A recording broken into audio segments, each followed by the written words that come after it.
Now we're done with that, but we can see that nothing here. And the reason for that, because we don't have a density field and Houdini doesn't recognize what we want to display here. In our volume visualization, we can see our flame. So I'll just go to flat shader. We can see this flame, but here we can't see anything.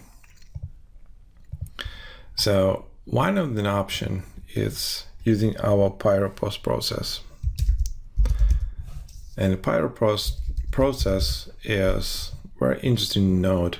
It just allows us to visualize our simulation, and you can see here that it's looking like the shader. If you go to materials, I left my flames. You can see our setup. So we have a density, the fire, ramp, and all this setup. And if you go here to our post process, you can see the same smoke, fire color, the shadow density, and all the stuff. So many parameters from our main tab from the pyro shader.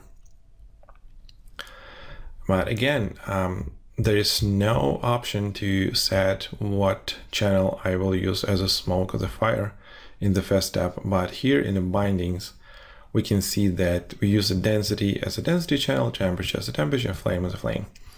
So the reason why I can't see anything here is because of the density channel.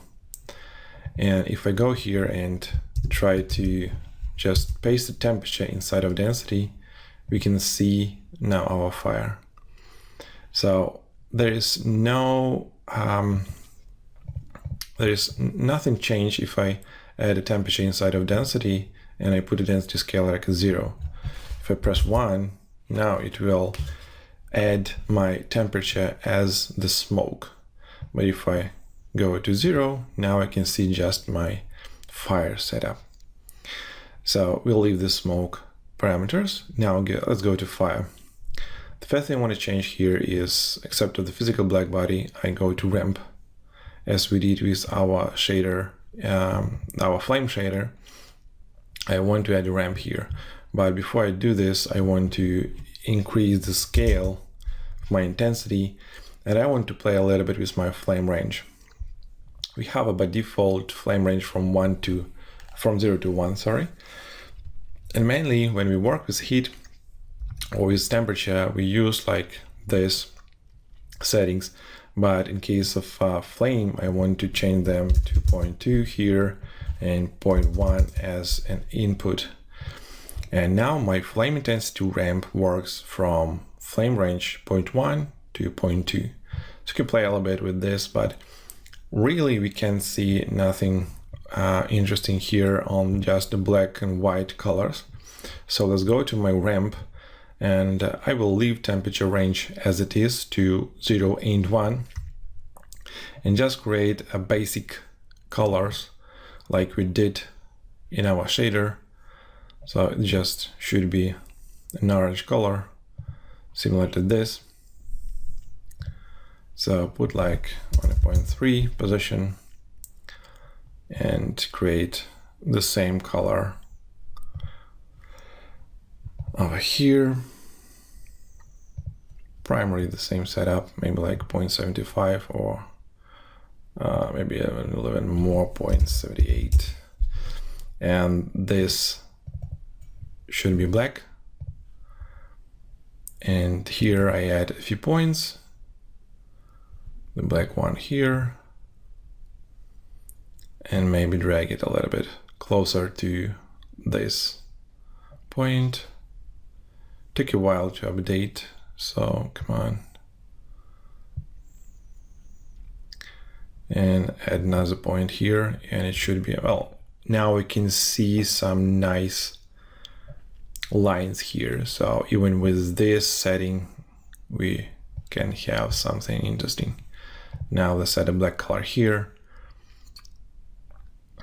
Let's see in this result. Pretty nice. So let's just add like 0.1 Yeah, should be fine. And here maybe 0.85, not too much. And it's looking pretty nice. It's looking pretty good. Even with even in our preview mode. Okay, so just a preview. This is that what we see in our scene view.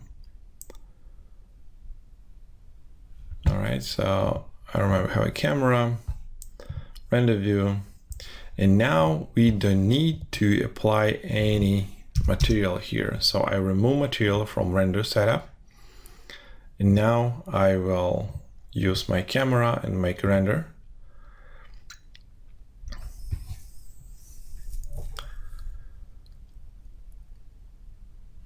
And now we will see our flame without material, because our post-process, pyro post-process node apply like a material to our simulation.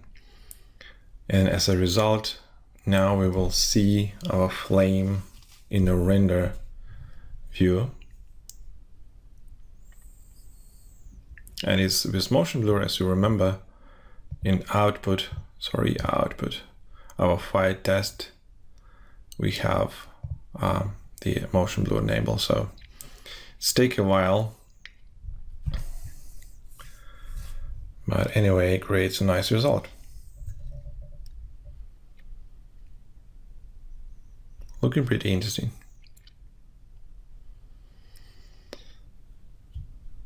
Okay, so that's how we can easily create a fire. And again, using the flame mode, that's a very interesting feature inside of Houdini 18, and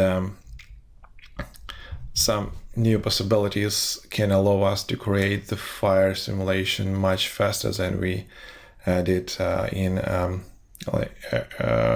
version 16, 17. Each time when Houdini creates something new with Pyro, well, as for me, they create something useful. Because sometimes when you see changing, say, okay, I don't like it. I like more the old version, but in this particular case, I think that it's even more comfortable though. All right, so that's what we have. That's our fire. There's nothing more here. It's looking pretty good. So I'm gonna save it, but we're not using our space mode like 100%. So yeah, we can go here and go like at frame 48, look at our simulation, and we can see that we have 21 million voxels on this container. So it's pretty good simulation, not like 100% detail, but if you have a camera like on this position, it should be good, even especially if we have some motion blur, which will eat some details, so we don't need to create even more voxels. But if you look on our the file size, and you can see that we have just 100 megabytes per frame maximum. So in frame 72 we have 110, and here we have 115. So it's take less memory or less disk space, because not all 21 million pixels will be voxels will be saved in the file cache, because as you remember, we have the active areas, and just this information which is inside of this active area will be recorded. So we have a less cache file size, which is good not just for the disk space, but for rendering too, because when we use the network rendering, each frame we will send to the machine, to network machine, and if this file has like 100 megabytes size, it will send pretty quick, but if it has like a 3 gigabytes per frame, it will take some time for just uploading this file to network machine for rendering.